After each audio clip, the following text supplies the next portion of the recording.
আল্লাহ রাব্বুল আলামিন বলেন, ওয়াকালাল্লাযীনা কাফারু লা তাসমাউ লিহাযাল কুরআন ওয়ালগাউ ফীহি লাআল্লাকুম তাগলিবুন।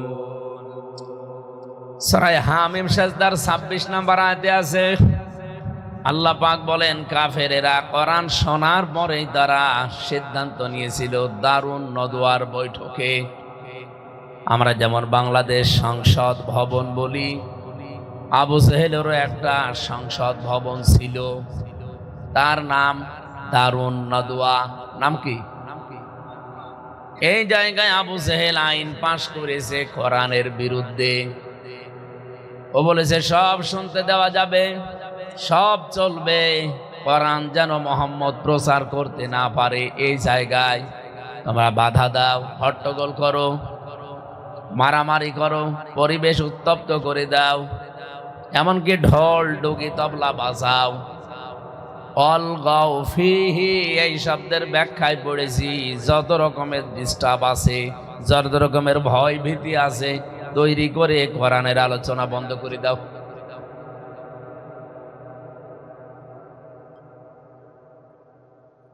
দেড় হাজার বছর আগে এই যে সিদ্ধান্ত, এটা কার বলেন তো? আবু জেহেল। আপনারা তো শুনছেন না, আরো অ্যাক্টিভ হওয়া লাগবে। কোরআন শুনতে দেওয়া যাবে না এ কথা বলেছিল আইন পাশ করে কে? আবু জেহেল। শুধু এতটুকু পাশ করেই শেষ করে দেয়নি, ও জনগণকে বলেছিল, ওর দেশের মানুষকে, লাআল্লাকুম তাগলিবুন, আশা করা যায় তোমরা বিজয়ী হবে, কামিয়াব হবে। আমার প্রশ্ন, আবু জেহেল যে সিদ্ধান্ত নিয়েছিল ওটা ওই জায়গায় শেষ হয়ে গেছে।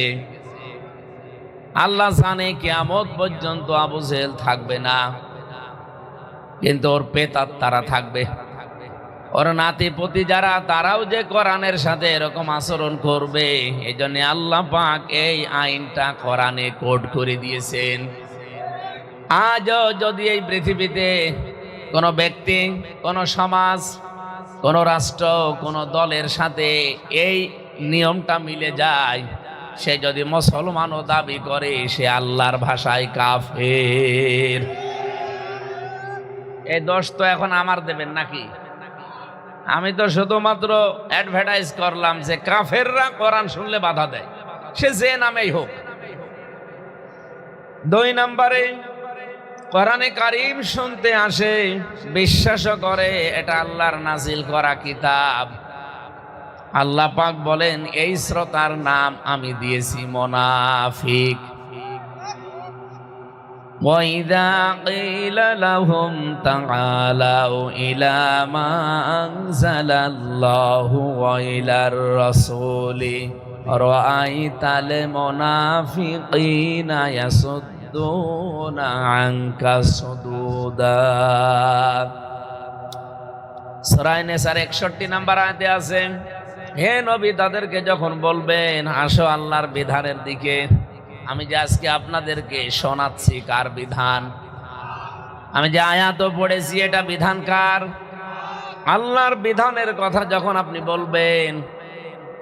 বলবেন যখন রাসূলের আদর্শের দিকে আসো, কোরআন এবং সুন্নাহ দিয়ে আমরা ব্যক্তি, পরিবার, সমাজ এবং রাষ্ট্র চালাই, এ কথা যখনই আপনি বলবেন, রাআইতাল মুনাফিকিনা, আপনি মুনাফিকদেরকে দেখবেন, ওরা আস্তে করে যেভাবে ঘুরে চলে যায় ওইভাবে চলে যাবে। তাহলে এখানে যারা আছে, ২য় নম্বর শ্রোতার পরিচয়, আমার মনে হয় অনেকে থাকতে পারেন এই যে চলে যাচ্ছে যারা, এটা টাটকা মুনাফিক। এখানে আমার কিছু বলার আছে। আল্লাহ বলছে, যখন আল্লাহর বিধানের কথা, রাসূলের আদর্শের কথা বলবেন, তখন দেখবেন আস্তে করে মুনাফিকরা কেটে পড়ছে। এটা আবার মুনাফিক না, এটা ভিডিও ম্যান, এটার আবার ওইটা ভাবেন না। ৩ নম্বরে, কোরআন যারা শুনেছে, এখন শুনছে, ভবিষ্যতেও শুনবে, 3 নাম্বার শ্রোতার পরিচয় আল্লাহ বলেন এরা মুমিন। সূরা আনফাল 2 নাম্বার আয়াতে আছে, ইন্নামাল মুমিনুনা আল্লাযীনা ইযা যুকিরাল্লাহু ওয়াজিলাত কুলুবুহুম ওয়া ইযা তুলিয়াত আলাইহিম আয়াতুহু যাদাতুহুম ঈমানা ওয়া আলা রাব্বিহিম ইয়াতাওয়াক্কালুন। এখানে যারা আলেম কয়েকজন আছে এরা বুঝবে, ইন্নার পরে যদি মা শব্দ যোগ হয় বাংলা অর্থ দাঁড়ায় একমাত্র, কেবলমাত্র, শুধুমাত্র। আল্লাহ এখানে ইন্না যদি দিয়ে একবার এই মুমিনুনা শব্দ বলতে এই আয়াত আমি পড়তাম না। আল্লাহ ইন্নার পরে মা লাগিয়ে দিয়েছেন, তার মানে আল্লাহর দৃষ্টিতে একমাত্র মুমিন তারা। আপনি আপনার নিজের দৃষ্টিতে মুসলমান হতে পারেন, মুমিন হতে পারেন, মনে করতে পারেন আমি তো ছোটবেলায় মুসলমানই দিয়েছি, আমি তো গরুর গোশত খাই, তা আমি মুসলমান, আমি মুমিন। এটা আবার জিজ্ঞাসা করার কি আছে না? আপনি আল্লাহর দৃষ্টিতে আসলে মুমিন কিনা এইটা বলার জন্য আল্লাহ ইন্নার পরে মা দিয়েছেন। দেখেন তো আপনি আসলে আয়াতের ভেতরে পড়েন কিনা। এই এদিকে তাকান, ইন্না মা, নিশ্চয় একমাত্র আমি আল্লাহর দৃষ্টিতে মুমিন তারা, ইযা যুকিরাল্লাহু ওয়াজিলাত কুলুবুহুম, যাদের সামনে আল্লাহর বিধানের কথা বললে, আল্লাহর আয়াতের কথা, আল্লাহর নামের কথা উচ্চারণ হলে ওদের অন্তরাত্মা কেঁপে উঠবে। আল্লাহ পাক যেহেতু তার নিজের সাথে নবীজি যেহেতু নিজের সাথে আলেমদেরকে জড়িত করেছেন। এদিকে তাকান, আমি গতানুগতিক কথা বলার জন্য বসি নাই।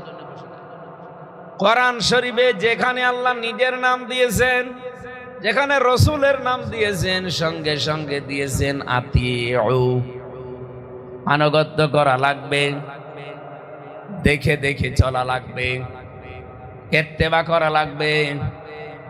আল্লাহ এবং রসুলকে কোনো প্রশ্ন ছাড়া, আপনার বুঝে আসুক আর না আসুক, ঠিক আছে। কিন্তু আল্লাহ রসুল এর পরে যদি কিয়ামত পর্যন্ত এই পৃথিবীতে যারা আমরা বাস করতে চাই, আমাদের ভেতরে, পরিবারে, সমাজে, রাষ্ট্রে যারা নেতৃত্ব দেবে, এই মানুষগুলো যদি আল্লাহ রসুলকে মেনে চলে, মাস্ট বি আপনাকে তাকে মেনে চলা লাগবে। যে লোকটা আল্লাহ রসুলকে মেনে চলে না, ও যদি আমার বাবাও হয়, ওকে মানা যাবে না। এটা সূরা নিসার 59 নাম্বার আয়াতে আছে, আতিউল্লাহ ওয়া আতিউর রাসূলা ওয়া উলিল আমরি মিনকুম।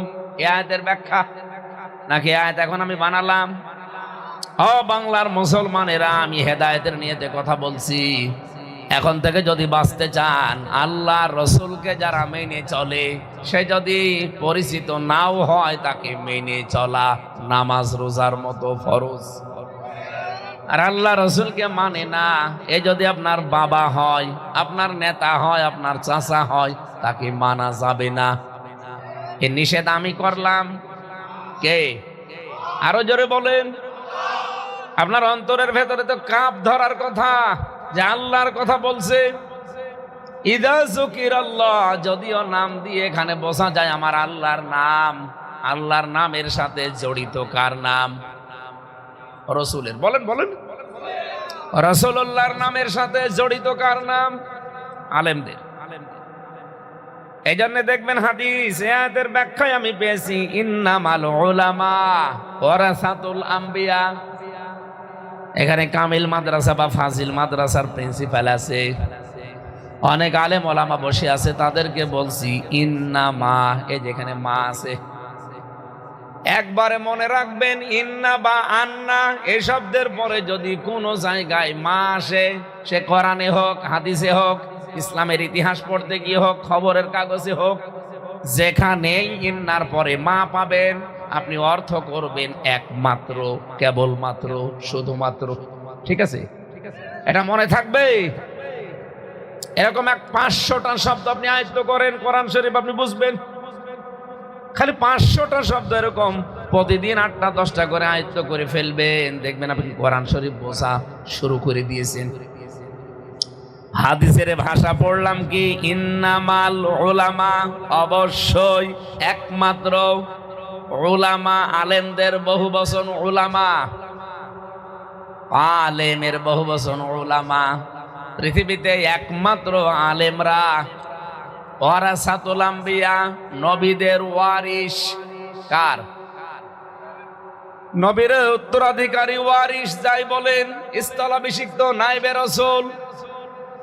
এই মুহূর্তে যদি বিশ্ব নবীকে গালি গালাজ করলে গোনা হয়, নবীর ওয়ারিস যারা, নায়েবে রাসূল যারা, উত্তরাধিকারী যারা, তাদেরকেও গালি দিলে একই গুনাহ হবে।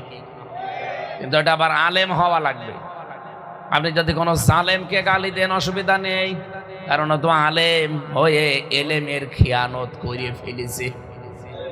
এক কথা বলেন না কেন? কিন্তু আলেম যদি আলেমের মতো হয়, মাস্ট বি আপনাকে তাকে নবীজি যেমন ওয়ারাসাতুল আম্বিয়া বললেন যে আমার উত্তরাধিকারী, তাকে সেই হিসাবে ওই জায়গায় রাখা লাগবে। আমি যে কথা এখান থেকে নিয়ে আসতে চেয়েছি, আল্লাহর কথা শুনলে আপনার অন্তরে যেমন কাঁপ ধরে, রাসূলুল্লাহর কথা শুনলে আপনার অন্তরে কাঁপ ধরবে, এমনকি আলেমদের হক কথা শুনলেও আপনার অন্তরে কাঁপ ধরা লাগবে। আল্লাহর দৃষ্টিতে আপনি মুমিন। ওয়াইদা তুলিয়াত আলাইহিম আয়াতুহু যাদাতুহুম ঈমানা, তাদের সামনে আল্লাহর আয়াতের ব্যাখ্যা যখন আপনি করবেন, তেলাওয়াত করবেন, দেখবেন ওদের অন্তরে যা ঈমান আছে ওটা আরো বেড়ে যাচ্ছে, ওটা আরো বেড়ে গেছে, কথা নেই। যাদাতুহুম ঈমানা, ওদের ঈমান বাড়তেই থাকবে। কোরআনে কারীমের আয়াতের ব্যাখ্যায় আমি সূরা মায়েদার 83 নাম্বার আয়াতটা পেয়েছি। ওয়াইদা সামিউ মা উনজিলা ইলার রাসূলি তারা আ'য়ুনাহুম তাফিদু মিনাদ দামি'i মিম্মা আরাফু মিনাল হক, ইলা আখিরি আয়া। হে নবী, আপনি যখন দেখবেন আপনার মুখে ভরা কোরআন শুনছে, সবাই তো বোঝে না, যারা বুঝবে, অনুধাবন করবে, উপলব্ধি করবে, আপনি দেখবেন ওদের চোখ বেয়ে বেয়ে অশান্তি পানি পড়ছে। কোরআনের আলোচনায় সবার চোখে পানি আসবে না। এটা যদি সত্যি আপনি অনুধাবন করতে পারেন, উপলব্ধি করতে পারেন, দেখবেন কখন আপনি কাঁদতেছেন নিজেও টের পাবেন না। আমি বহু আলেমকে বসে বসে কাঁদতে দেখেছি। জাহান্নামের আলোচনা যখন শোনে, কবরের আযাবের কথা যখন শোনে, নিজের সাথে মিলিয়ে দেখে যে আমি কি নিয়ে রওনা করছি। আমি দেখি ওই মানুষটা মনের অশান্তি কান্না আরম্ভ করেছে। মুরব্বী মানুষ, আলেম, অঝরে কাঁদতেছে। ওয়ালা রাব্বিহিম ইয়াতাওয়াক্কালুন। হে নবী, 3 নম্বরে ওই মানুষগুলো বাড়ি যাওয়ার আগে ভরসা করে যাবে আল্লাহর প্রতি। আজকে যা আলোচনা শুনবেন, বাড়ি যাওয়ার আগে আপনার ঈমান এমন জায়গায় পৌঁছিয়ে যাবে, আগের মতো আপনি আর মুনাফিক থাকবেন না, আপনি আর কাফের থাকবেন না। আল্লাহর দৃষ্টিতে যেহেতু আপনি ঈমানদার, এমন পর্যায়ে আপনার ঈমান পৌঁছিয়ে যাবে যে ভরসা আজকে থেকে আর দুনিয়ার কারো উপরে না, কারো উপরে। আরো জোরে বলেন। 3 প্রকার যে শ্রোতার নাম শুনলেন, আপনি কোন নাম্বারে আছেন বলেন তো?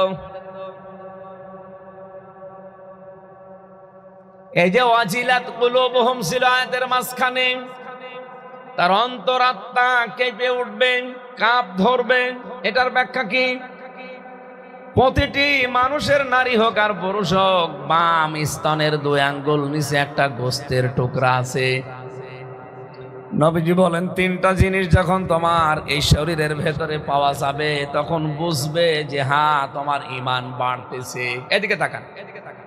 কোরআনের আলোচনা শুনলে, ব্যাখ্যা শুনলে যে আপনার ঈমান বাড়বে, আপনি কি করে বুঝবেন আমার ঈমান বাড়তেছে? 1 নম্বরে আপনার শরীরের পশমগুলো খাড়া হয়ে যাবে। যদি বুঝতে পারেন, আপনি দেখেন তো খাড়া হয় কিনা। দেখেন দেখেন, নাকি পশম নেই? আমার এখনো খাড়া হয়নি, যে হচ্ছে।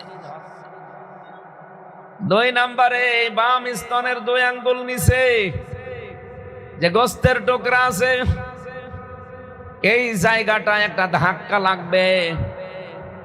কথা শুনলে আপনার এই জায়গাতে একটা ধাক্কা আসবে। 3 নম্বরে মনের ভেতরে একটা অজানা শান্তি পাবেন। পৃথিবীর কোন জায়গায় এই শান্তিটা পাওয়া যাবে না। কারণ কোরআনের আলোচনা যেখানে হয় সরাসরি আল্লাহর রহমত সেখানে নাজিল হয়। এই জন্য আপনি আলাদা একটা শান্তি ওই জায়গায় পাবেন। আপনি দেখেন তো আপনি শান্তি পাচ্ছেন কিনা, নাকি রাগ হচ্ছে। নবীজি এই কোরআন আবু বকরের সামনে পড়েছিলেন, আবু জেহেলের সামনেও পড়েছিলেন। আবু বকর কোরআন শোনার পরে তার ঈমান যা ছিল আরো বেড়ে গেছে, আর আবু জেহেল কোরআন শোনার পরে ওর ঈমান বাড়ে নাই, ওর শয়তানি বেড়ে গেছে। দুইজনের নামেই তো আবু আছে, একটা আবু জেহেল আর একটা আবু বকর। এক আবু কোরআন শুনে তার ঈমান যা ছিল আরো বাড়তেছে, আর এক আবু কোরআন শোনার পর ঈমান বাড়ে না, ওর শয়তানি বাড়ে। আপনি এখন দেখেন আপনি কোন আবুতে আছেন। আপনি কি আবু বকরের মতো হৃদয় নিয়ে বসেছেন, নাকি আবু জেহেলের মতো মন নিয়ে বসেছেন? কি কথা বলেন না কেন? ও বলছে যে আবু জেহেলের মতো মন নিয়ে বসে আছি। এদিকে আসেন, এদিকে আসেন।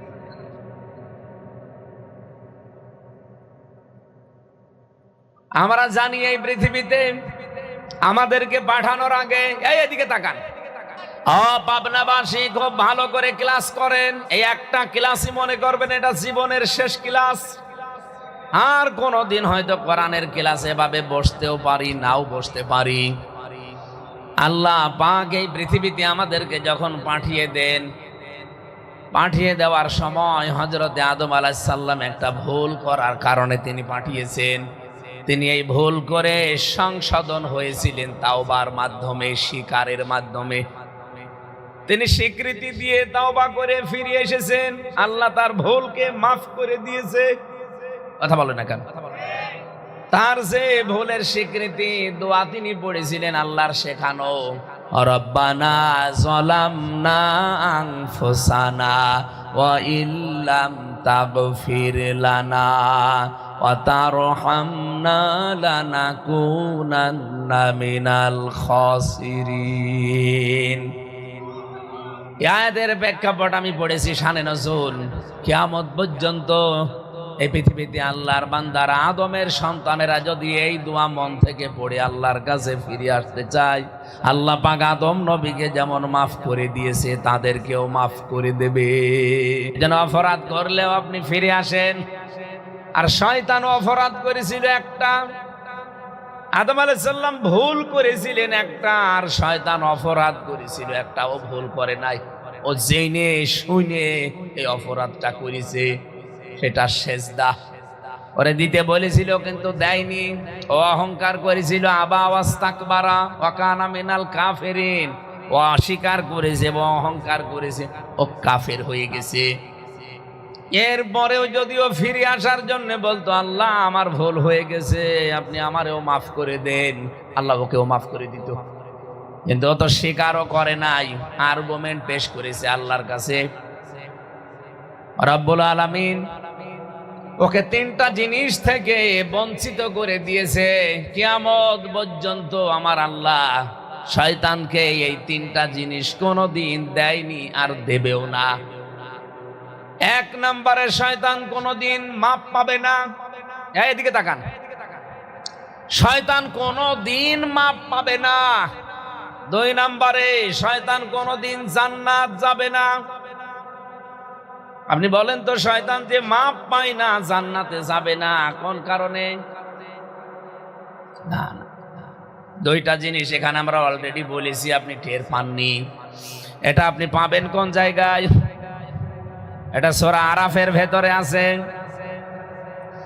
আল্লাহ পাক বলেন, ক্বালা মা মানাআকা আল্লা তাসজুদা ইয আমারতুকা ক্বালা আনা খায়রুম মিন খালাকতানি মিন নারি ওয়া খালাকতাহু মিন তিন।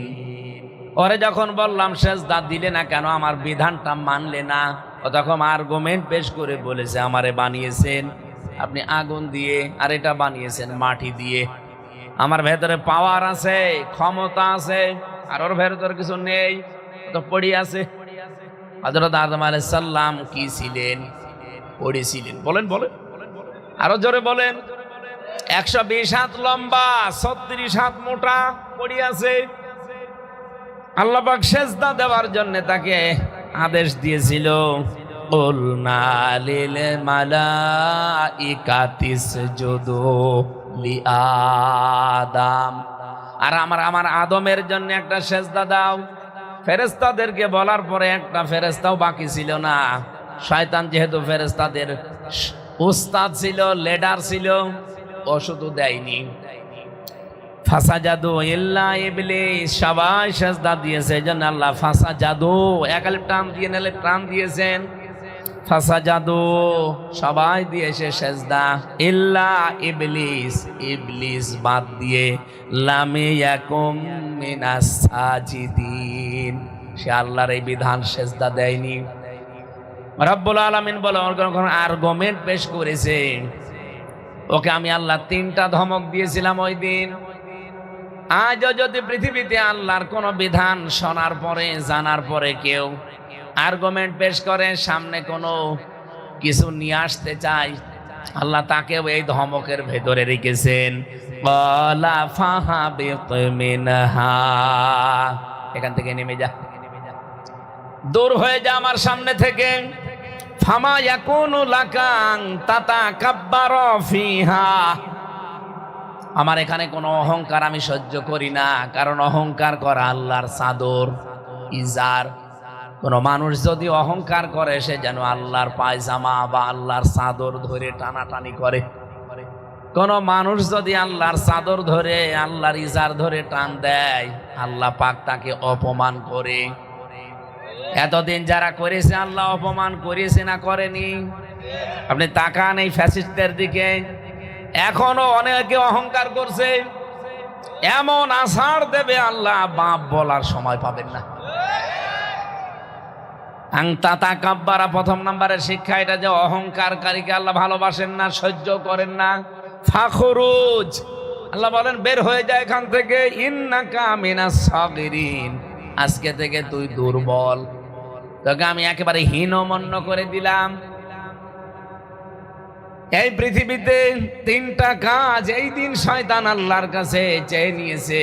ফালাংসিরনি ইলা ইয়াউমি ইউবাসুন, তোমার যে 950 বছর আমি ইবাদত করলাম, কিছুই পাবো না ইবাদতের বিনিময়ে। আল্লাহ বলেন কি বলবি বল, আমি আজকে তোরে দিয়ে দেব। ও বলেছিল আমি হায়াত চাই, বাঁচতে চাই, কতদিন? কিয়ামত পর্যন্ত। দিয়ে দিলাম, যা। শয়তান বাঁচবে কতদিন? কিয়ামত পর্যন্ত হায়াত আল্লাহ বাড়িয়ে দিয়েছে। এখান থেকে একটা শিক্ষা পেয়েছি আমি, আপনি পেয়েছেন কি বলেন তো? ওরা যে মাথা এরকম দোলাইলেন, বল।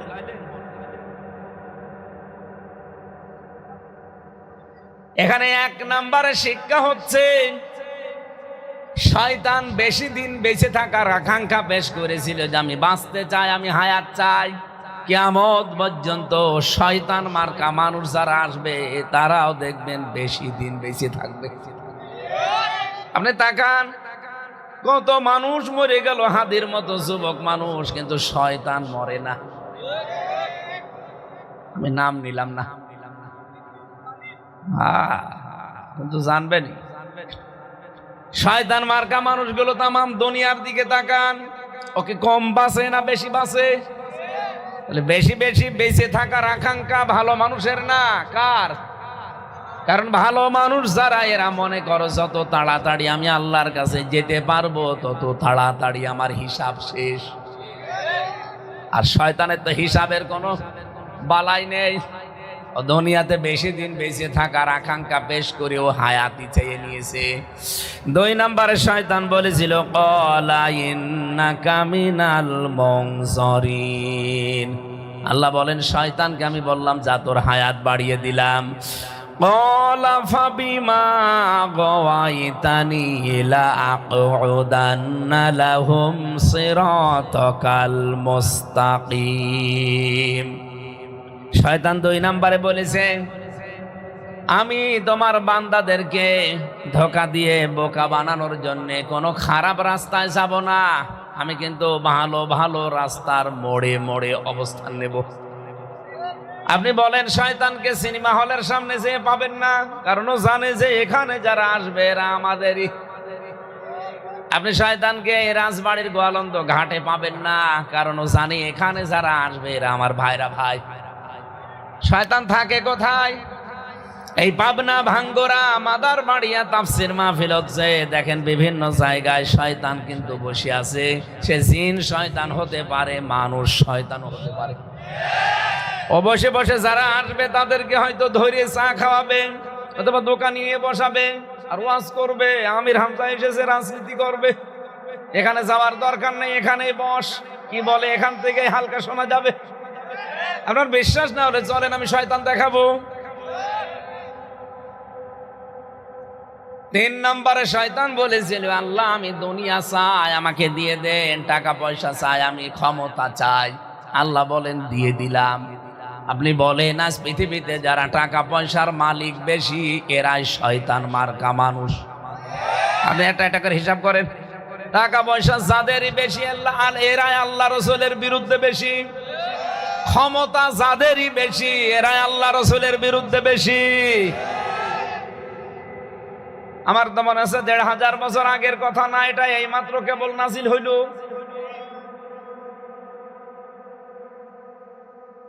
শয়তান ওই দিন আল্লাহর কাছে স্বীকার না করে, অপরাধের স্বীকৃতি না দিয়ে 2টা জিনিস থেকে চিরবঞ্চিত। 1 নম্বরেও কোনোদিন আর ক্ষমা পাবে না, 2 নম্বরেও কোনোদিন জান্নাতে যেতে পারবে না। আজ যারা অহংকার করেন, সে ক্ষমতার হোক, চেহারার হোক, টাকা পয়সার হোক, প্রভাব প্রতিপত্তির অথবা এলাকার, বংশের, লেখাপড়ার, যে কোনো অহংকার যদি আপনার ভেতরে বাসা বাঁধে, আপনিও বিশ্বাস করতে পারেন 2টা জিনিস থেকে আপনি বঞ্চিত। কোনোদিন আল্লাহ আপনাকে ক্ষমা করবে না, 2 নম্বরে কোনোদিন আপনি জান্নাতে যেতে পারবেন না। শয়তান জিন শয়তান আর মানুষ শয়তান। আমি এই কোরআনে কারিমে পড়েছি, যদি জিন শয়তান কোন মানুষের ঘাড়ে ভর করে, কোরআন শরীফের সূরা নাস, ফালাক আর আয়াতুল কুরসি পড়ে ফু দিলে চলে যায়। কিন্তু মানুষ শয়তান যদি কারো উপরে ভর করে, ওরে পুরা কোরআন শরীফ পড়ে ফু দেবেন, যাবে না। তাহলে এই দেশে যাদেরকে এখন ভর করছে জিন শয়তান না, সব মানুষ শয়তান। এখন মানুষ যে শয়তান হয় কি কি করলে, আমি একটা বলেছি, কি বলেন তো? অহংকার। বলেন বলেন। আং তাতা কাব্বারা ফিহা, যারা অহংকার করে তাদের জান্নাতে কোনো জায়গা নেই। তাহলে অহংকার করলে মানুষ আর মানুষ থাকে না, কি হয়ে যায়? কত মানুষ কত কায়দায় অহংকার দেখাচ্ছে, আপনি বলেন। 2 নম্বরে যারা অপচয় করে এরা আর মানুষ থাকে না, এরা শয়তানের ভাই হয়ে যায়। আল্লাহ রাব্বুল আলামিন কোরআনে কারিমে জানিয়েছেন সূরা বানি ইসরাইলের ভেতরে, ইন্নাল মুবাযযিরিনা কানু ইখওয়ানাশ শায়াতিন ওয়া কানাশ শাইতানু লিরাব্বিহি কাফুরা। রব্বুল আলামিন বলেন, অবশ্যই যারা অপচয় করে পৃথিবীর যে কোনো বিষয়, যারা অপচয় করে এরা আর মানুষ না, এরা শয়তানের ভাই। এরা কি? বলেন বলেন। অনেক মানুষ তার বুদ্ধি অপচয় করে, অনেক মানুষ তার এই শরীরকে অপচয় করে। আমি নিচে নামলাম না, বহু মানুষ তার শরীরের অপচয় করে শরীরকে ধ্বংসের দিকে নিয়ে যায়। না এলাকায় সব নেই? কি আছে আপনি আন্দাজে কি বলেন? ঠিক আছে, বলা লাগে। যারা শরীরের অপচয় করছে না, শয়তানের ধোঁকায় পড়ে, আপনি কিন্তু আর মানুষ নেই, আপনি অলরেডি শয়তান হয়ে গেছেন। এই যেটা মনে হয় করে চিল্লাচ্ছে খুব বেশি, ওইটা না? অপচয় করা যাবে না, সে শরীরের হোক, সম্পদের হোক, ক্ষমতার হোক। যারা অপচয় করছেন, আপনি কিন্তু আর মানুষ নেই, আপনি অলরেডি শয়তান হয়ে গেছেন। বলেন নাউজুবিল্লাহ। ও পাবনাবাসী, এই যে 3 প্রকার শ্রোতার যে বর্ণনা বলছিলাম, এখানে আমার মনে হয় কাফের নেই, কারণ বাধা দেওয়া মানুষ এলাকায় নেই। 2 নম্বরে মুনাফিক 2-1টা থাকতে পারে, ওই যে চলে যাচ্ছে। 3 নম্বরে আমরা যারা আছি, আমরা মুমিন। আমরা কি? আল্লাহর দৃষ্টিতে মুমিন হতে হলে কি কি কায়দা আল্লাহ বললেন দেখলেন? আপনার ভেতরে কি এই 3টা জিনিস এখন আছে? আল্লাহর নাম শুনলে আপনার অন্তরে কি কাঁপ ধরবে? কোরআনের আয়াত শুনলে আপনার ঈমান যা আছে আল্লাহ আস্তে আস্তে বাড়িয়ে দেবে। আর ঈমান আস্তে আস্তে বাড়ে কোন পদ্ধতিতে? পশম খাড়া হয়ে যাবে, এখানে কাঁপ ধরবে। 3 নম্বরে একটা অজানা সুখ শান্তি আপনি অনুভব করবেন। 3 নাম্বার, এই শ্রোতা বাড়ি যাওয়ার আগে সিদ্ধান্ত নিয়ে বাড়ি যাবে যে আল্লাহ ছাড়া কাউকে আমি মানি না, ভরসা করি না। এই 3 প্রকার শ্রোতার আমরা এই 3 নাম্বার প্রকার আজকে হতে চাই। বলেন আমিন। নবীজি বলেন, এই কোরআন যখন আল্লাহ একটা জিনদের নাখলা নামক একটা ময়দানে একটা জিনদের দলকে পাঠিয়ে দিয়েছিলেন কোরআনে কারীম শোনার জন্যে। ওই যে সরফনা ইলাইকা নাফারুম মিনাল জিন্নি ইয়াস্তামিউনাল কুরআন ফালাম্মা হাদারুহু ক্বালু আনসিতু ফালাম্মা কুদিয়া ওয়াল্লাউ ইলা কওমিহিম মুনদিরিন। বলেন আল্লাহু আকবার।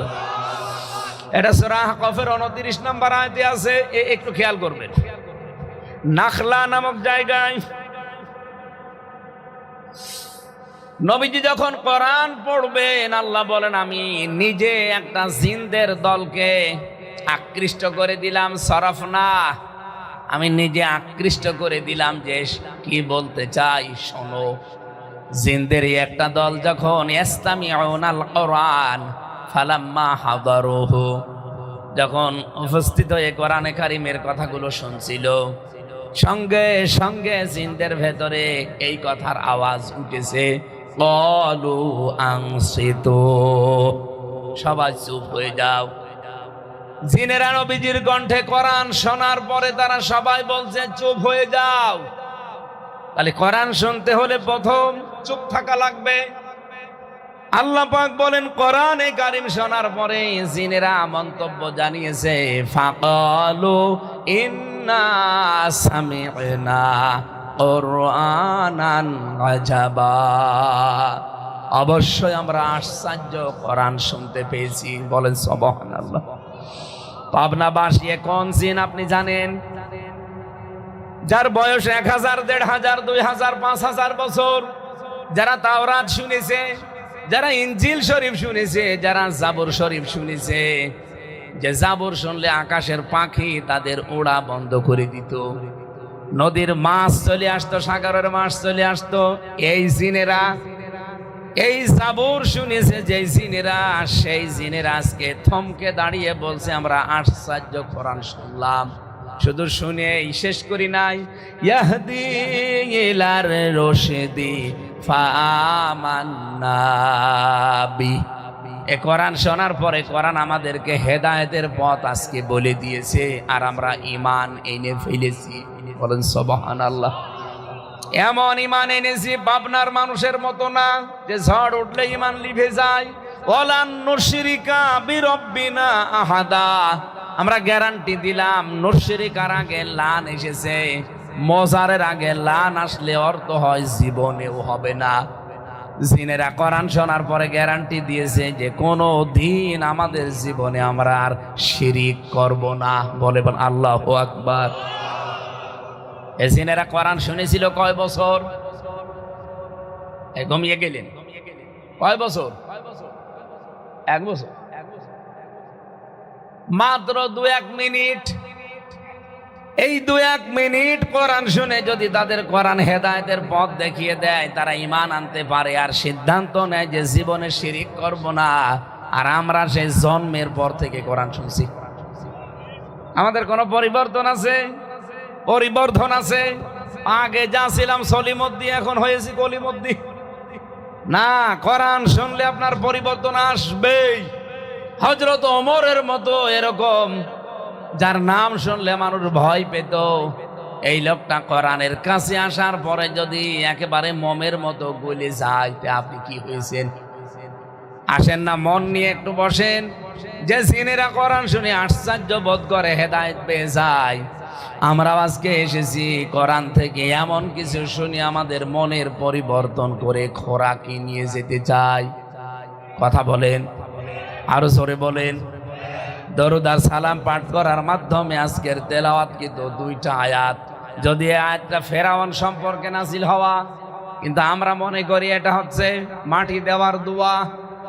যেহেতু গোরস্থানের উদ্যোগে মাহফিল নেওয়ার কথা ছিল, আপনারা নেননি, হতে দেননি যারা, তারা তো ওই গোরস্থানে যাবেন না, যাবেন না? গোরস্থানে ছেলে আপনাকে এই দোয়া পড়ে আমরা অনেকে মাটি দেই, যদিও এটা মাটি দেওয়ার দোয়া না। মাটি দেওয়ার আলাদা দোয়া আছে, বিসমিল্লাহির রহমানির রহিম। এইটা বলে আপনি মাটি দেবেন, আর লাশ রাখতে বলবেন বিসমিল্লাহি আলা মিল্লাতি রাসূলিল্লাহ। এইটা কিন্তু যে আয়াত পড়লাম, এটা সূরা তাহা 55-56 নম্বর আয়াত। এটা মাটি দেওয়ার দোয়া বলে আমাদের বাংলাদেশ, ভারত, পাকিস্তান এই তিনটা দেশে চলে। বাইরের দেশে আমি পাইনি। বাইরের যতগুলো দেশ গেছি এই দোয়া পড়ে তারা মাটি দেয় না, তারা বলে বিসমিল্লাহির রহমানির রহিম।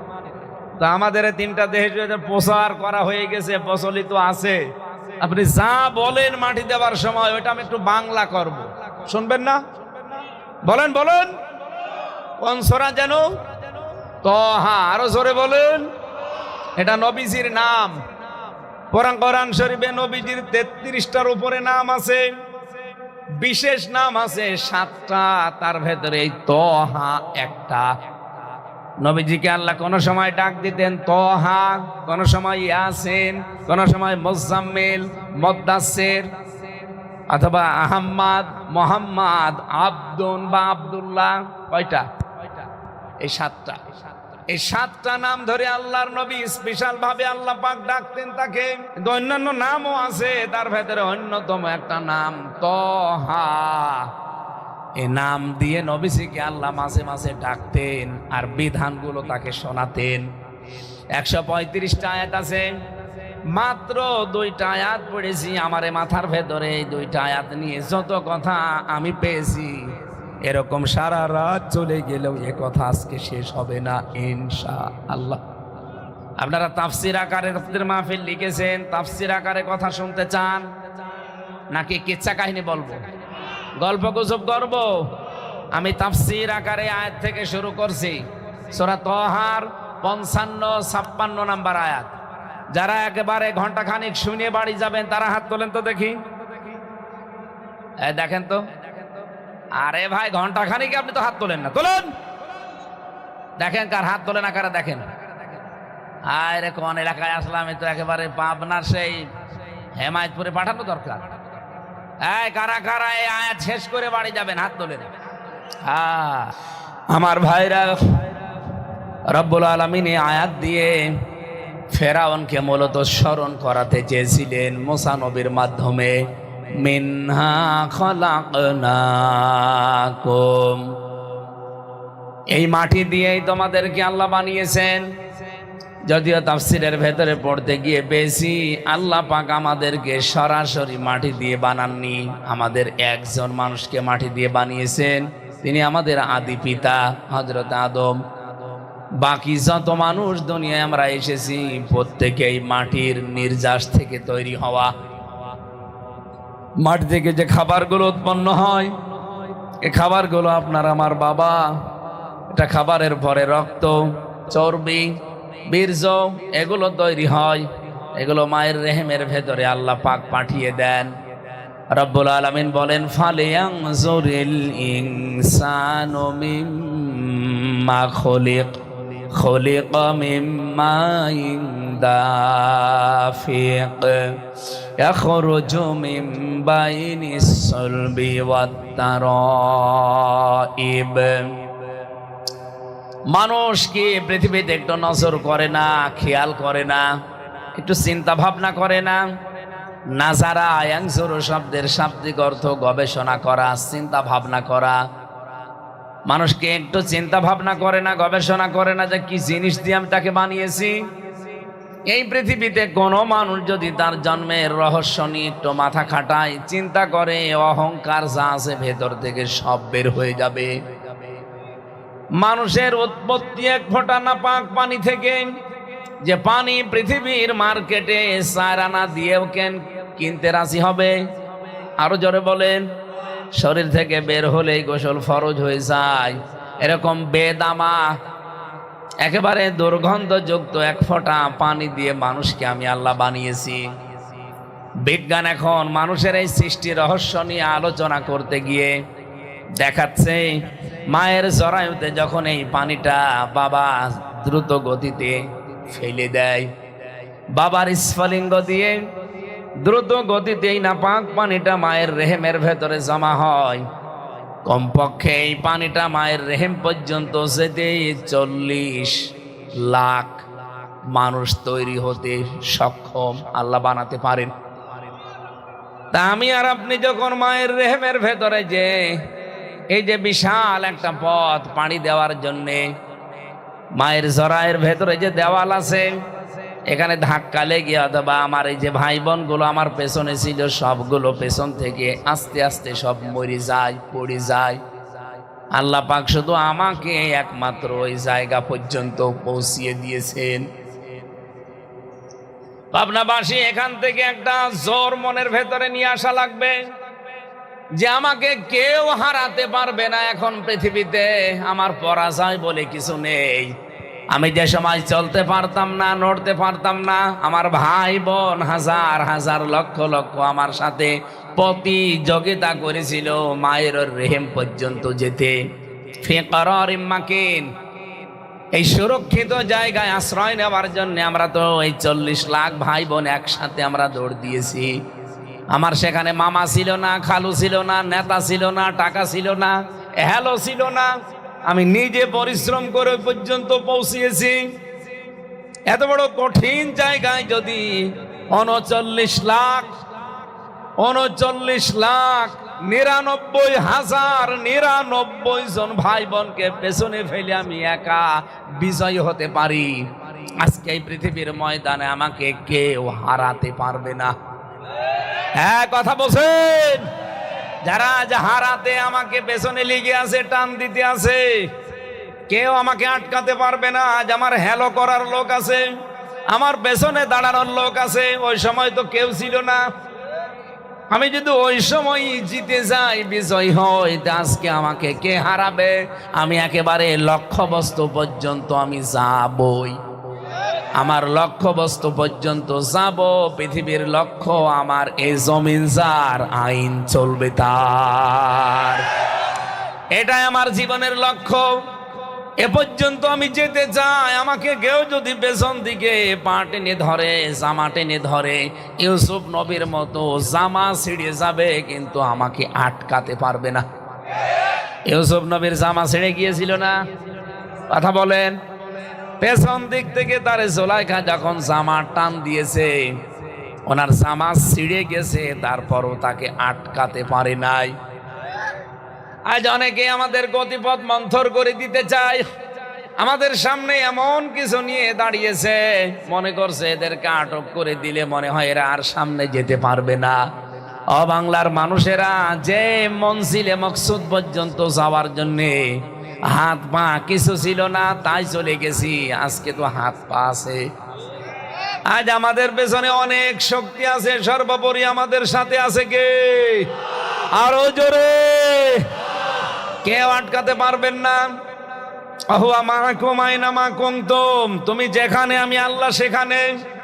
সুতরাং আল্লাহ যেহেতু আছে, তার বিধানে জমিনে কায়েম করার জন্য যখন একবার উঠে দাঁড়িয়েছি, কেউ আমাদের লক্ষ্য বস্তু পথভ্রষ্ট করতে পারবে না। দিন যত যাবে আমরা এগিয়ে যাব। কথা বলেন না কেন? এতদিন পর্যন্ত আমাদের পেছনে কেউ ছিল না, শুধু বাঁশ দিত, কিন্তু ওই বাঁশ এখন উল্টা তারা খাড়া করে দাঁড়িয়ে আছে। বাধার প্রাচীর এখন যতই মিথ্যা সামনে নিয়ে আসবেন, একটাও টিকবে না। আমি কি এটা বানাচ্ছি? আমি ব্যাখ্যাটা বললাম যে মায়ের জরায়ের ভেতরেও আমি প্রতিযোগিতায় ছিলাম। আমার সাথে আমার ভাই বোন ছিল 40 লাখ, কেউ পারে নাই। আমি শুধু একা গিয়েছিলাম মায়ের ওই ফি করারিম মাকিন পর্যন্ত। আজকে আপনারা যতই বাধা দেন, জোলাইখার মতো পেছন দিক থেকে আমার চরিত্র হরণ করার জন্য চেষ্টা চালান, জামা খুলে নেন, চাদর খুলে নেন, যত কিছু চেষ্টা করবেন ছিঁড়ে যাবে, আটকাতে পারবেন না। আর যারা আটকাতে চান বুঝে শুনে আটকাবেন। আমি আবার বলছি, যারা আমাদের গতি মন্থর করে দিতে চান, সামনে বাধার প্রাচীর তৈরি করতে চান, চিন্তা ভাবনা করে করবেন। এবারের পৃথিবী ইসলামের পৃথিবী। যা করছেন এখন, সময় যদি আসে এইটা যদি আমরা করি তখন সহ্য করতে পারবেন তো? এক লোক বউ নিয়ে গেছে চিড়িয়াখানায়, হঠাৎ একটা বাঁদর লাফালাফি করছিল। এ লোকটা দিয়েছে তার স্ত্রীকে একটা কলা কিনে, আম, প্রথমে একটা আম দিয়েছে। মেয়ে লোকটা আম খাবে তো না খেয়ে আদর করে দিয়েছে বানরকে। বানর আম নেওয়ার পরে মুখে দেবে তো না, দিয়েছে পেছনে। মেয়ে মানুষ ধরে গিয়েছে, এই বানরের মালিক গই, কে রে দেখাশোনা করে? সেও বিয়াদব, বানরও বিয়াদব বানিয়েছে, যে রক্ষণাবেক্ষণের দায়িত্বে আছে। ওই লোকটা এসে বলছে, ম্যাডাম চিল্লাবেন না, আপনি তো জানেন না বাস্তবতা। কয়েকদিন আগে আপনাদের মতো এক দম্পতি এসেছিল, আদর করে আমার বানরকে একটা আমও দিয়েছিল। বানর একবারে আম মুখে দিয়েছে, ভেতরে চলে গেছে, কিন্তু আর বের হয় না। শেষ পর্যন্ত খাওয়া দাওয়া বন্ধ, বানর আমার মরিয়ে যাবে। হাসপাতালে নিয়ে বানরের পেছনে চিরে তারপরে আম বের করা হয়। এখনো পর্যন্ত শিলায় শুকিয়ে যায়নি, ওইভাবে আছে। ওর পর থেকে বানরকে কেউ কিছু দিলে মুখে দেয় না, আগে পেছনে দিয়ে দেখে যে বের হবে কিনা।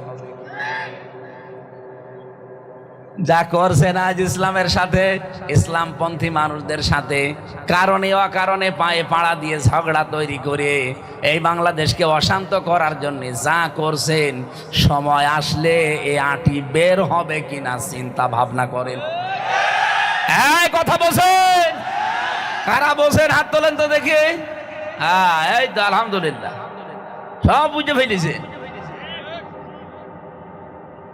এদের আধুনিক তাফসীর থেকে এবার বলছি, আল্লাহ পাক বলেন, এই যে নাপাক পানিটা যখন মার বাবা বিছানায় ছিল, এটা যখন মায়ের চড়ায়ু, যেটা রেহেম বলা হয়, ফি করারিম মাকিন, সুরক্ষিত জায়গা, এখানে যখন পড়ে থাকে 40 দিন, এরপরে জমাট রক্ত হয়ে যায়। এই বীর্যটা 40 দিনে যে জমাট রক্ত বানিয়েছে, এটা কি কোনো ডাক্তারে? কে? আল্লাহ বলেন, আমি নিজে বানিয়েছি। সুম্মা খলাকনান নুতফাতা আলাকাতান ফাখলাকনাল আলাকাতা মুদগাতান ফাখলাকনাল মুদগাতা ইযামা ফাকাসাউনাল ইযামা লাহমা। এই 40 দিন পরে আমি আল্লাহ ওই নাপাক পানিটাকে জমাট রক্ত, এরপরে জমাট রক্তকে আমি আল্লাহ ওইটা জোকের মতো বানাই। এটা আলাক শব্দের শাব্দিক অর্থ যোগ, ঝুলন্ত। এই ঝুলন্ত অবস্থায় 40 দিন থাকে। এরপরে এটাকে আমি আল্লাহ গোশত দেই, চর্বি দেই, চামড়া দিয়ে একটা ছাউনি দেই, কিন্তু আকারটা এখনো তৈরি হয়নি। 6 মাস একাধারে এগুলো তৈরি করতে থাকে ফেরেশতারা। 40 দিন 40 দিন 40 দিন এভাবেই কাটতে থাকে একাধারে। 6 মাস পর মানুষের ভেতরে ক্ষুধার উদ্রেক দেখা দেয়। এই 6 মাসের ভেতরে আমি আল্লাহ ওই নাপাক পানিটা নিয়ে যে 40 দিন 40 দিনে পাল্টাতে থাকি। এখানে কম্পিউটারের স্ক্রিন দেবেন, আপনাকে আমি দেখাবো যে কি করে পাল্টাই। আল্লাহ রাব্বুল আলামিন বলেন, আমি 4টা জিনিস এই 6 মাসের আগেই বানিয়ে ফেলি বাবার ওই নাপাক পানি দিয়ে। রক্ত, গোশত, চর্বি আর চামড়া। মায়ের যে নাপাক পানিটা ছিল ওইটা দিয়ে আরো 4টা জিনিস বানায়, চুল, রগ, হাড় আর পর্দা। কত হয়? 4 4 8টা জিনিস যখন এক হয়, তখন ফেরেশতারা আমাকে জিজ্ঞাসা করে যে এটা বানাবো কি, আকৃতিটা এটা কেউ দেয় না। ওয়াল্লাযী ইউসাউবিরুকুম ফিল আরহামি কাইফা ইয়াশা। রব্বুল আলামিন বলেন আমি আল্লাহ নিজে তখন একটা আকৃতি বলে দেই। তাহলে আমাদের যে আকৃতি এটা কিন্তু ফেরেশতারা দেয়নি, সরাসরি কে? ফেরেশতারা বানিয়েছে কি? বডি। বলেন বলেন, এই বডিটা ফেরেশতারা বানিয়েছে। কোথায় কোন জায়গায় হাত দেওয়া লাগবে, পা দেওয়া লাগবে, এগুলো ফেরেশতারা সেট করেছে। কিন্তু এই মুখটা, এইটা আমার আল্লাহ নিজের হাত দিয়ে, দেখবেন যারা মূর্তি তৈরি করে কত নিখুঁত ভাবে বানায়, আল্লাহ পাক আমার মায়ের পেটের ভেতরে এই মুখটা নিজে এইভাবে বানিয়েছে। এই জন্য পৃথিবীতে সবচাইতে সুন্দর সৃষ্টি হচ্ছে মানুষের আকৃতি। এত সুন্দর আকৃতি পৃথিবীতে আর কোন সৃষ্টিকে আল্লাহ দেয়নি। লাকাদ খালাকনাল ইনসানা ফি আহসানি তাকওয়িম। আল্লাহ হাসানুন তাকওয়িম বলতে পারতেন, আহসান দিয়েছেন ইসমে তাফসীল। এর চাইতে সুন্দর কোন সৃষ্টি পৃথিবীতে আল্লাহর আর? বলেন বলেন, এত সুন্দর করে সৃষ্টি করে এই 6 মাসের ভেতরে আমি আল্লাহ তাকে 360টা জোড়া দিয়েছি এই শরীরের ভেতরে। যদি জোড়া না দিয়ে সরাসরি এইভাবে বানিয়ে রাখতাম, ও সেজদা দেওয়ার সময়, রুকু দেওয়ার সময় মাথা, পিঠ, মাজা কাজ করতে পারতো না। যে ধরে আমি সেজদার জন্য বানাচ্ছি, এই জন্য এই 3.5 হাত বডির ভেতরে 360টা জোড়া দিয়ে দিলাম যেন সেজদা দিতে পারে। পৃথিবীতে কোন সৃষ্টি কপাল দিয়ে, নাক দিয়ে, এই পৃথিবীতে কোন সৃষ্টি হাত দিয়ে, পা দিয়ে, কপাল দিয়ে, নাক দিয়ে আল্লাহকে সেজদা দিতে পারে না, শুধু মানুষ ছাড়া। রব্বুল আলামিন বলেন আমি চোখ যে দিয়েছি এর ভেতরে 5টা জিনিস অলরেডি দিয়েছি। মনি দিয়েছি, ইকুয়াল দিয়েছি, ডিফ ইকুয়াল দিয়েছি, কর্নিয়া দিয়েছি। এই জিনিসগুলো চোখের ভেতরে, এই যে পানিটা দিয়ে দিলাম, পানি না, এটা একটা ঔষধ।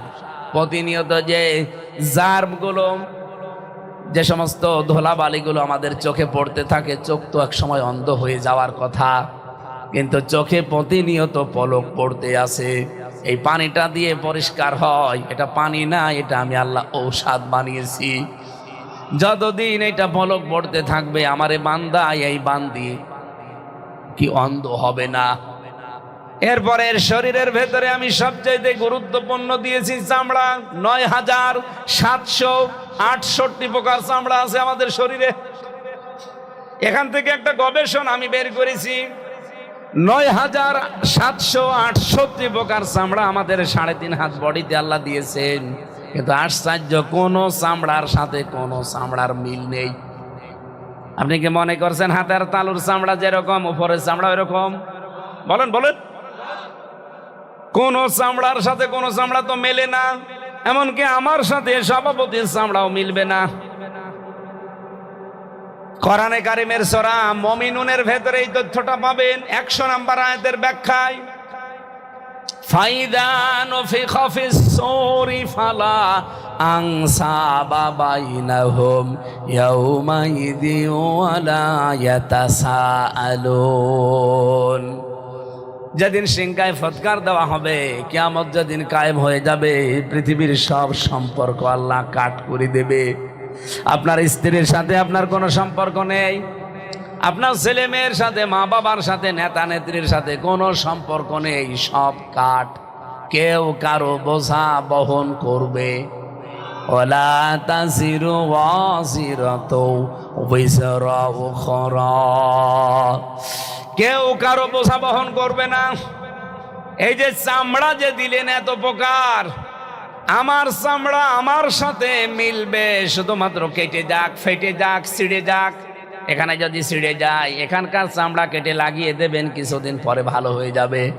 কিন্তু আমার চামড়া যদি কেটে যায়, পুড়ে যায়, আপনি সভাপতির চামড়া এনে লাগিয়ে দেবেন, ভালো তো হবেই না, আরো পছন্দ হবে। কি বুঝলেন এখান থেকে? পাবনাবাসী, ওনার চামড়ার সাথে আমার চামড়া মিলছে না, আজ লাগিয়ে দিলে মিলতে চায় না, পছন্দ ধরে। কিয়ামতের দিন উনি আমার বোঝা বহন করে নিয়ে চলে যাবে, আমার জান্নাতে দিয়ে দেবে। এটা কোথায় পেয়েছেন ভণ্ডামি? কেউ কারো বোঝা বহন করবে না, এই চামড়ায় তার প্রমাণ। এতগুলো চামড়া আল্লাহর শরীরের ভেতরে দিয়ে শুধু শেষ করেননি, এই যে কথা বলতে পারছি, যে ঠোঁট দিয়ে আমরা কথা বলি, এই ঠোঁট দিয়ে কথা বের হওয়ার আগে এই কণ্ঠের ভেতরে 27টা স্তর আছে। 27টা স্তরে ধাক্কা খেয়ে খেয়ে একটা কথা তৈরি হচ্ছে।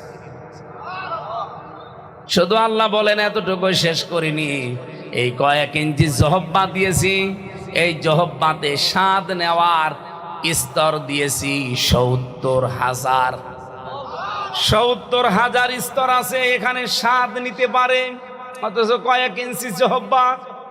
আপনি 70,000 প্রকার খাবার যদি একটার পর একটা দিতে থাকেন, আলাদা আলাদা স্বাদ একটা একটা করে বলে দিতে পারবে। 70,000 দেওয়া শেষ, এরপরে আবার শুরু করবেন, আবার একটা একটা করে বলবে। কিন্তু পৃথিবীতে আমি হিসাব করে পেয়েছি 70,000 প্রকার খাবার দুনিয়ায় তৈরি করা সম্ভব না। কথা বলছে না কেন? এই বাংলাদেশ সহ বিশ্বের যতগুলো দেশে আমি গেছি, সর্বোচ্চ খাবার পেয়েছি 120 প্রকার। এর উপরের খাবার আমি রান্না করতে দেখিনি। 120 প্রকার খাবার আমি পেয়েছি বাংলাদেশের গাজীপুরের এক হোটেলে। তোতামিয়া, কাপাসিয়া, ওর বাড়ি, ওর হোটেলের নাম নিরিবিলি। ওর একটা মাহফিল ছিল আমার, আমি বললাম মাহফিলে টাকা দেওয়া লাগবে না, খাবার যা বানান সব নিয়ে আসেন। নিয়ে এসেছে খাবার, 120 প্রকার খাবার সাজিয়েছে। এইটা কি বলছে? কাঁঠালের পাতা ভর্তা। আবার খাবার আর কে নিয়ে আছে? বাঁশের পাতা ভর্তা, আমের পাতা ভর্তা, মানে এমন কোন পাতা নেই যাও ভর্তা করে না। আর মাছ যত প্রকার আছে ওর আয়ত্তে সব নিয়ে আসে। যেটা হাওড়ে রাখা, তো ওই পাশেই তো কিশোরগঞ্জের ভৈরব এলাকা। যত রকমের মাছ পাওয়া যায়, যত রকমের পাখির গোশত পাওয়া যায় ওর আয়ত্তে আছে, সব নিয়ে আসে বিভিন্ন জায়গা থেকে কালেকশন করে। সব মিলে আমি 128 প্রকার আমি গণনা করেছি। আমি এরপরে আর পাইনি। রব্বুল আলামিন বলেন কয়েক ইঞ্চি জহব্বার ভেতরে কি দিয়ে রেখেছি আমি জেনে আসি, এটা তার প্রমাণ। অন্য কেউ এই স্বাদ গ্রহণ করার জহব্বা তোমাকে দিতে পারবে না। মায়ের এই রেহেমের ভেতরে এগুলো আমি বানিয়ে তৈরি করে, ক্ষুধার উদ্রেক যখন দেখা দিচ্ছে, তখন আমি আল্লাহ নিজে যে রব নাম আছে আমার, এই রব নামের কারণে তোমারে 5টা জিনিস ভিক্ষা দিয়েছি। কয়টা? এই তথ্যটা পাবেন সূরা নাহালের ভেতরে আছে, 14 নম্বর পারা, 14 নম্বর পৃষ্ঠার 13 নম্বর লাইনের 78 নম্বর আয়াতের শেষের দিকে আছে। ওয়াজআলা লাকুমুস সামআ ওয়াল আবসারা ওয়াল আফইদা ইলা আখিরি আয়াত। আল্লাহ পাক বলেন শ্রবণ শক্তি, দর্শন শক্তি, বাক শক্তি আর আকেল শক্তি, ঘ্রাণ শক্তি, এই 5টা জিনিস আমি আল্লাহ আমার রব নামের কারণে হামজা তোরে ভিক্ষা দিয়েছি। ওদিকে তোর মার বাবা দুইজন মিলে কয়টা? ঘুমাচ্ছেন না? কয়টা? 4 4 8টা, আর আমি আল্লাহ দিয়েছি 5টা। 8 5 13টা জিনিস যখন এক হয়, তখন আমি আকৃতি বানাতে বলি। আমার কুদরতি হাত দিয়ে আকৃতিটা বানিয়ে আল্লাহু আখরাজাকুম মিন বুতুনি উম্মাহাতিকুম, আস্তে করে মায়ের পেট থেকে বের করে দেই। মায়ের পেট থেকে বের করে দেওয়ার দায়িত্ব কার? নাকি ডাক্তারের, সিজারের? আগের বিশ্বাস এখন আমাদের নেই, এই কারণে এত বেশি সিজার লাগতেছে। কথা বলেন না কেন? আমি আজ পর্যন্ত কোন কুকুরের সিজার করে বাচ্চা হয় দেখিনি। আপনি দেখেছেন? কেন? সেও তো একটা প্রাণী, সেও তো জন্ম দিচ্ছে বাচ্চা, তাও আপনার মতো 1টা 2টা না, 8টা 10টা করে জন্ম দেয়। একটা সিজার লাগে না, তার বিশ্বাস, তার তাওয়াক্কুল, তার ভরসা আল্লাহর প্রতি কেমন আপনি বলেন? অথচ আপনার একটা সন্তান জন্ম দিতে সিজার ছাড়া হয় না, কারণ আল্লাহর প্রতি ভরসা বাদ দিয়ে এখন ভরসা হয়েছে ডাক্তার। আল্লাহ বলছেন আমি বের করি মায়ের পেট থেকে, তোর আমার উপর ভরসা নেই। পেটের সন্তান আসলে খালি স্বামীকে বলে চলো কোথায়, ভাঙ্গুরা, সিরাজগঞ্জে, উল্লাপাড়ায়। কি পেটা যেটা ওটা দেখা লাগবে, ওটা নড়াচড়া করছে ওটা দেখা লাগবে, ওটা কি জন্ডিস না লেডিস। আমার মনে হয় সন্তান দুনিয়ায় আসার আগেই 4-5 বার করে আল্ট্রাসাউন্ড করে।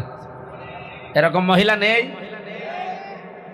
আল্লাহর ওপরে ভরসা যার যত বেশি হবে, আমার আল্লাহ তার দায়িত্ব তত বেশি নেবে। আমি আমার এই ছোট মেয়েটাকে মাঝে মাঝে এভাবে উপরের দিকে তুলি, ওর বয়স 1 বছর 2 মাস, যত উপরে তুলি তত হাসে। ওর উপরে আর একটা আছে 7 বছর বয়স, ওরে যদি এমনি তুলতে কষ্ট হয়, যদি একটু উপরে তুলি কান্দে। কারণ এই ছোটটার ভরসা আমার প্রতি যেমন আছে, এই বড়টার ভরসা আমার প্রতি নেই। ছোটটার ভরসা আছে যে আমার বাবা উপরে ফেলে দিয়েছে, নিচে হাত ধরে আছে। কথা বলছে না? আমি যত উপরে উঠি আমারে মাটিতে পড়তে দেবে না, নিচে হাত পেতে আছে, আমার ধরে ফেলবে। আর ওই বড়টা ও জানে যে আমি যে ভারী, আমার যে ওজন, আমার বাবা আটকাতে পারবে না, পড়ে গেলে আমার খবর আছে। ও মা বোনেরা যারা এসেছেন, এই সিস্টেম বাদ দেওয়া লাগবে। সিজার করলে একটা মানুষের যে কি ক্ষতি হয়, যারা সিজার করে তাদের জিজ্ঞাসা করে দেখেন, ভারী কোনো কাজ ওই জীবনে আর করতে পারবে না। এমনকি সিজার করা মহিলারা সংসার করারও সামনে আস্তে আস্তে অযোগ্য হয়ে পড়ে। আমি ভেতরে নামলাম না।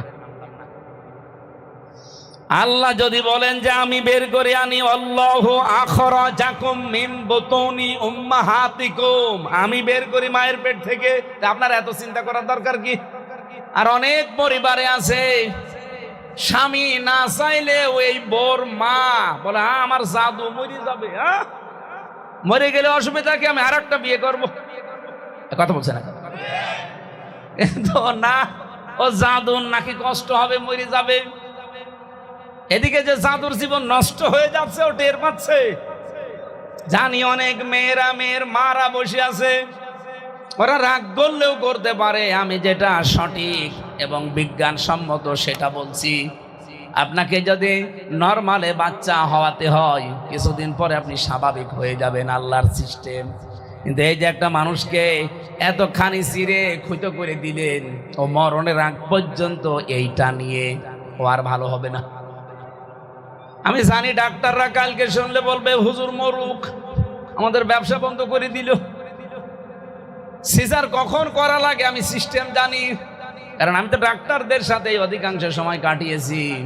নিয়ম হচ্ছে কোনো মেয়েকে নিয়ে যাবেন, যদি সর্বোচ্চ পর্যায়ে চলে যায় নরমাল ডেলিভারি চেষ্টা করবে, হচ্ছে না, সর্বশেষ ডাক্তারদের যে বোর্ড আছে, বোর্ড বসবে সিদ্ধান্তে।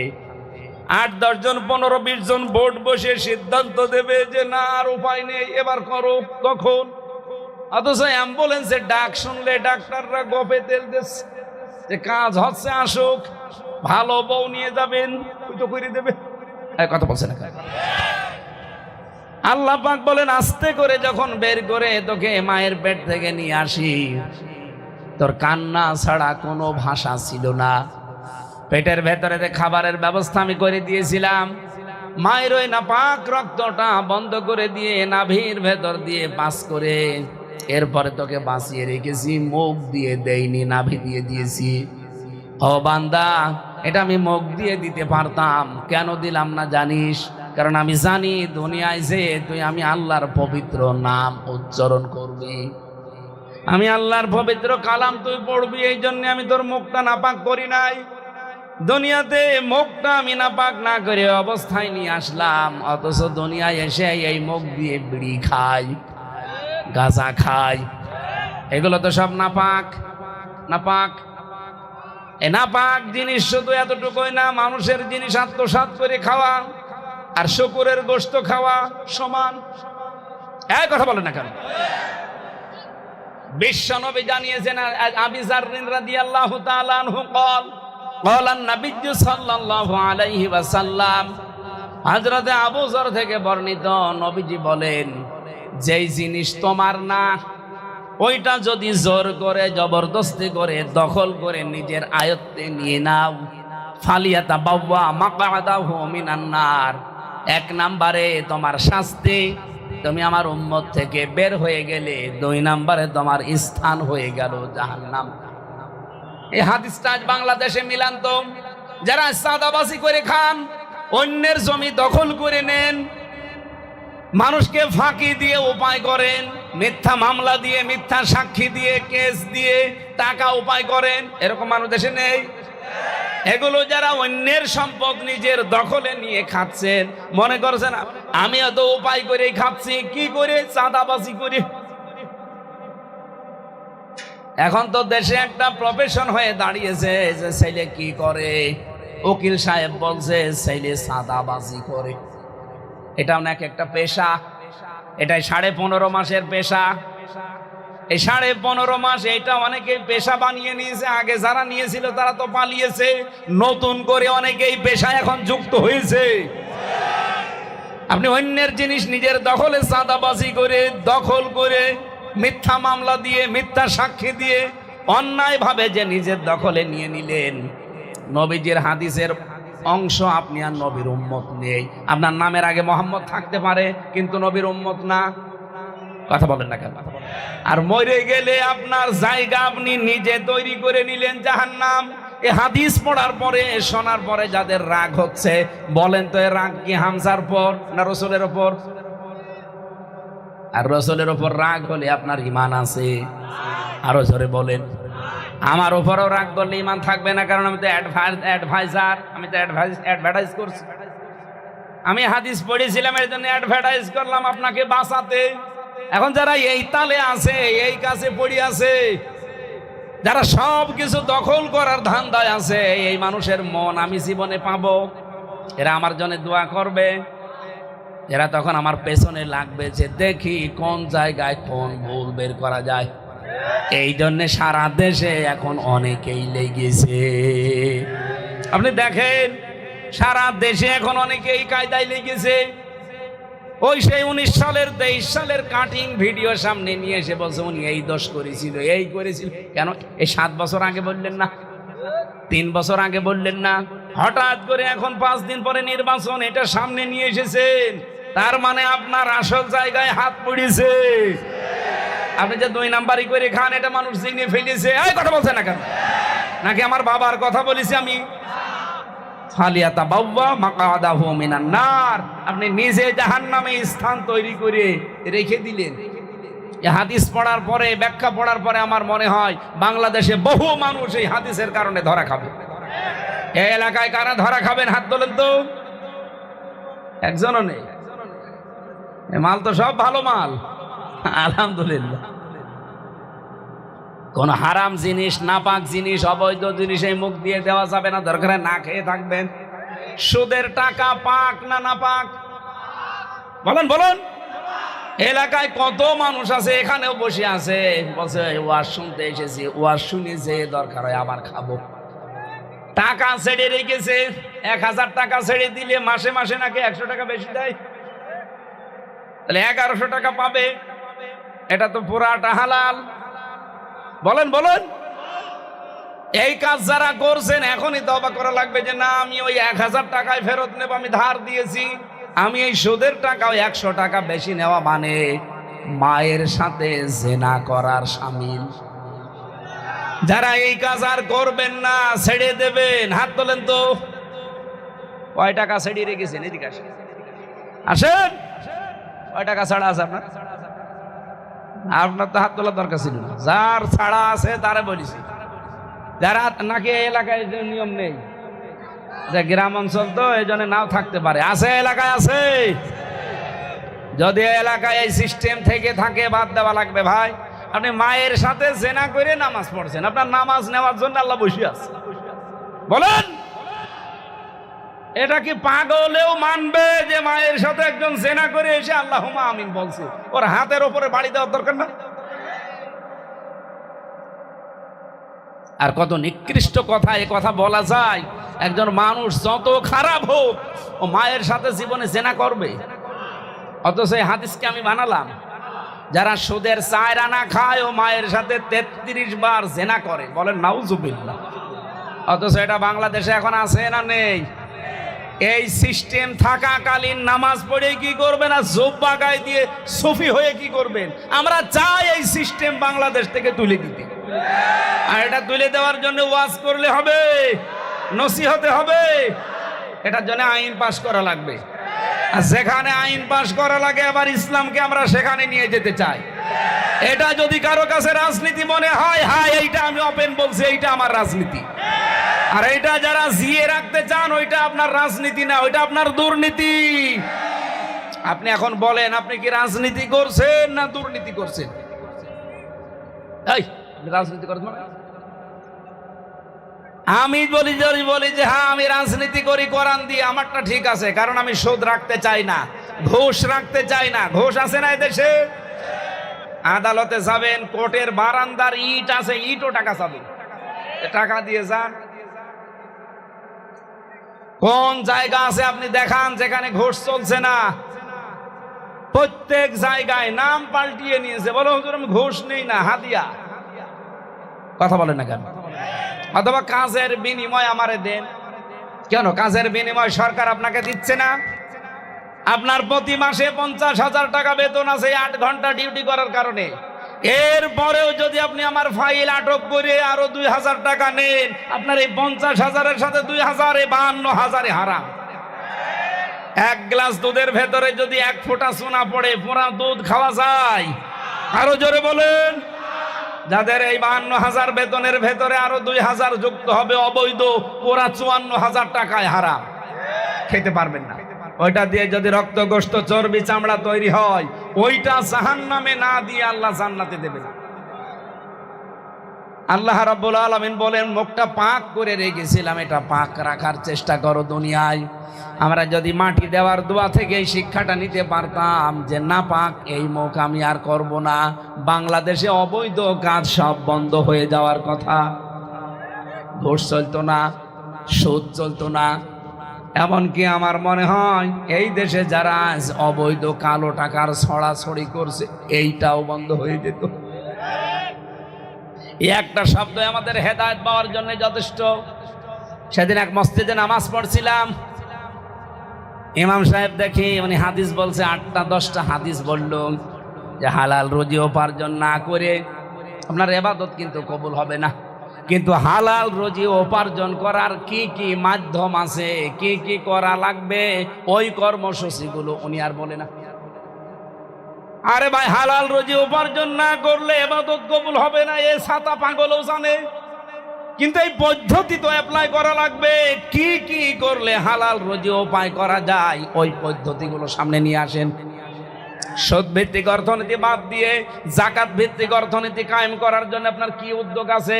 আপনি কয়টা ব্যাংক বানিয়েছেন, কয়টা বীমা বানিয়েছেন? ব্যবসায়িক ক্ষেত্রে আপনি হালাল পণ্য উপার্জন করার জন্য কি কি আরম্ভ করেছেন বলেন দেখি। আপনি খাদ্য উৎপাদনে কি কি পদক্ষেপ নিয়েছেন? শুধু ইমামতি করে বসে থাকলে আপনার হবে? বাস্তবে তো আপনার কাজে লাগানো লাগবে। আমি নিজেও বাঁচতে চাই, আমার জাতিকে বাঁচাতে চাই। কথা বলেন না কেন? তাহলে হাদিস বলে আমি শেষ করে দিলাম। বাস্তবে যদি এই পদক্ষেপগুলো সাথে নিতে পারি, এই সমাজ হবে সোনায় সোহাগা। আরো জোরে বলেন ঠিক কিনা? আগামীর বাংলাদেশ আমরা এইভাবে গড়তে চাই। মুখটা যেহেতু আল্লাহ পবিত্র রেখে দিয়েছিলেন মায়ের পেটে, আগামী সবার মুখ আমরা আগামীতে পবিত্র রাখবো। আর রাখতে হলে যাকাত ভিত্তিক অর্থনীতি কায়েম করা লাগবে। যাকাত যতদিন রাষ্ট্রীয়ভাবে কায়েম না হবে ততদিন এই দেশে ফেরেশতা জিবরাইল আসলেও সুদ থেকে বাঁচতে পারবে না। এই কথা বলছেন না? আমার এই যে টুপিটা সুন্দর না? কয়েকজন বলি সুন্দর কিনা? এর ভেতরে সুদ আছে। এই যে চাদরটা, এর ভেতরে সুদ আছে। দেখতে তো ভালোই মনে আছে, আল্লাহর নাম লেখা।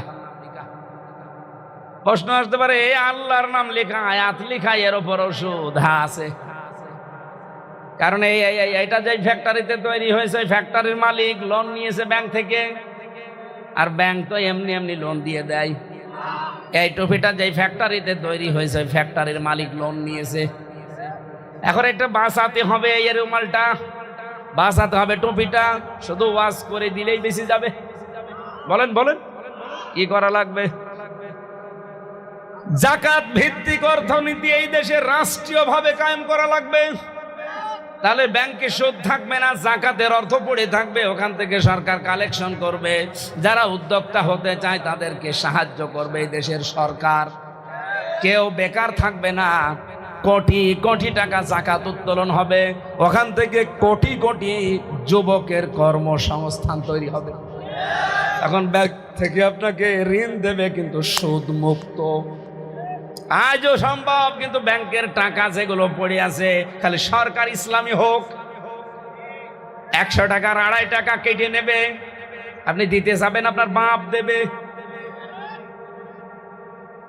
জাকাত না দিলে জরিমানা করা হবে, বাধ্য হয়ে আপনি দিতে রাজি হবেন। এখন যেমন ট্যাক্স দিতে রাজি হন, ওই সময় দেবেন।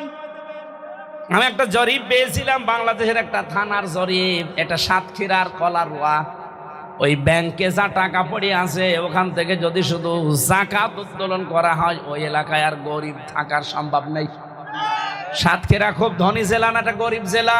আর কলারোয়া খুব উন্নত না, এর যাতে বড় বড় উন্নত জেলা আছে, সিলেট, চট্টগ্রাম, ঢাকা, আমাদের কুষ্টিয়াও তার চাইতে অনেক উন্নত। তাহলে এই সমস্ত উন্নত জেলাতে কত টাকা শুধু পড়ে ছাতা নষ্ট হয়ে যাচ্ছে বলেন। 99.5 বিলিয়ন মার্কিন ডলার আমরা ঋণী হয়ে আছি এখন। এই যেমন হয় খুব বেশি 10 দিন আগের জরিপ। আর এই দেশ থেকে 15.5 বছরে শুধু এই ফ্যাসিস্টরা পাচার করেছে, এই দেশ থেকে পাঠিয়ে দিয়েছে অন্য দেশে 94.4 বিলিয়ন মার্কিন ডলার। এই টাকাগুলো যদি পাচার না করে এই দেশেই বিভিন্ন প্রতিষ্ঠানে তারা কাজে লাগাতো, আর যদি সত্যি এদেশে জাকাত কায়েম হয়ে যেত সরকারি ভাবে, আল্লাহর কসম দুনিয়ার মানুষের কাছে আজ আমাদের হাত পাতা লাগতো না। বিশ্বের উন্নত দেশগুলো আমাদের দেশে এসে ব্যবসা করত, বিশেষ করে চীন, তুরস্ক, আমেরিকা, রাশিয়া। এরা এসে এই দেশে লক্ষ লক্ষ কোটি কোটি মানুষের কর্মসংস্থান তৈরি করে দিত।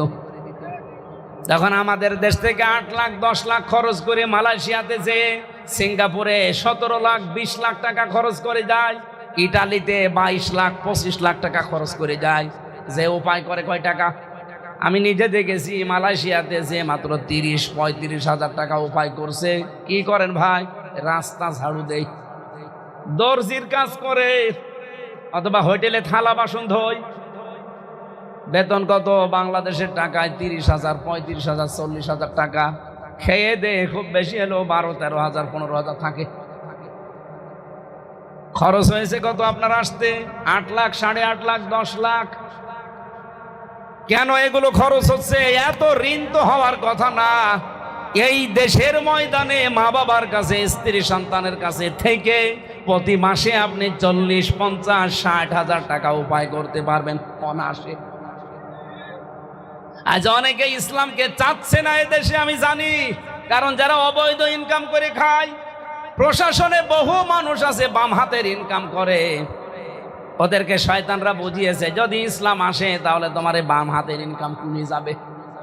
এই জন্য ওরাও রাজি না, বলছে না বাবা শাহজালাল সব হালাল করে নেব। আমাদের এই মুখটা আমরা পবিত্র রাখতে সামনে যদি চাই, জাকাত ভিত্তিক অর্থনীতি দেশে মাস্ট বি কায়েম করা লাগবে। আর এটা কায়েম করে দেবে এবার ফেরেশতারা। কারা? এখানে যদি যুক্ত হতে না পারেন আপনার কপাল পোড়া, আপনি ব্যর্থ।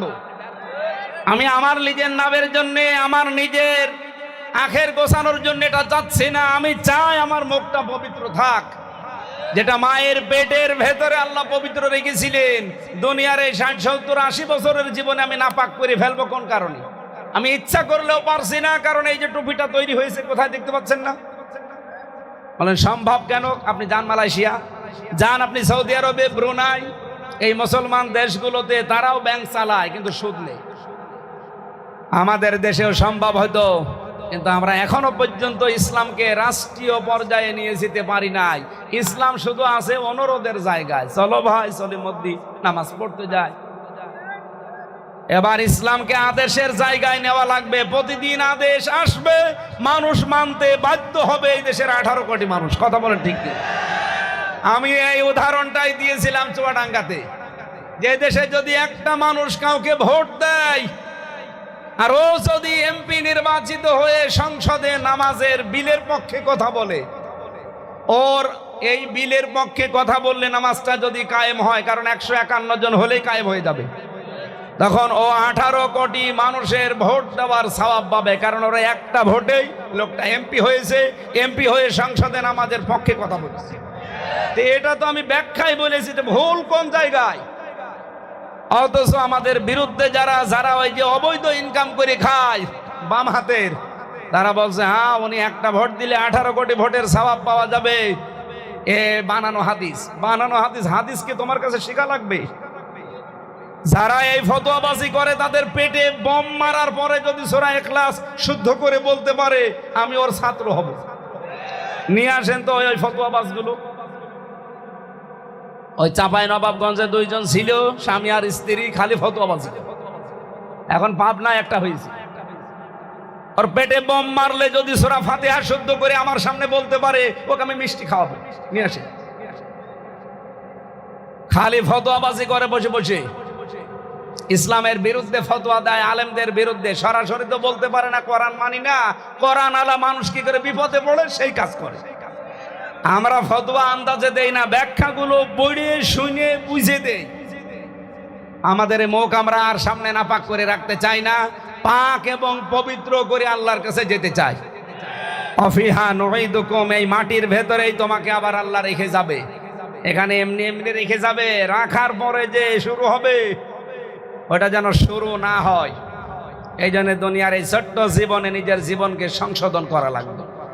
অমিনহা নুখরিজুকুম তারাতান উখরা, আল্লাহ বলেন এখান থেকে আবার আমার কাছে জবাব দেওয়ার জন্য তোরে তুলব। এই কথাগুলো ফেরাউনকে মুসা নবী শুনিয়েছিল। ওয়ালাকাদ আরাইনাহু আয়াতিনা, আমার আয়াতগুলো নিদর্শনগুলো তাকে আমি বিভিন্ন দেখিয়েছি। মুসা নবী হযরতে মুসা হারুন মিলে ফেরাউনকে নিদর্শন দেখিয়েছিল সর্বমোট 9টা। কয়টা? বড় বড় নিদর্শন দেখিয়েছে। কুল্লাহা ফাকাদ্দাবা ওয়া আবা, আল্লাহ বলেন প্রত্যেকটা অস্বীকার করেছে আর মিথ্যা মনে করেছে। এই জন্য ফেরাউনের কপালে হেদায়েত ছিল না। আজ যারা আল্লাহর কোরআনের কথা শোনার পরে মিথ্যা মনে করেন, অহংকার করেন, মুখ ফিরিয়ে চলে যান, কয়দিন যাবে না, শরীরের শক্তি শেষ হয়ে যাক, শেষে বলবেন হুজুর কলেমা পড়িয়ে দেন।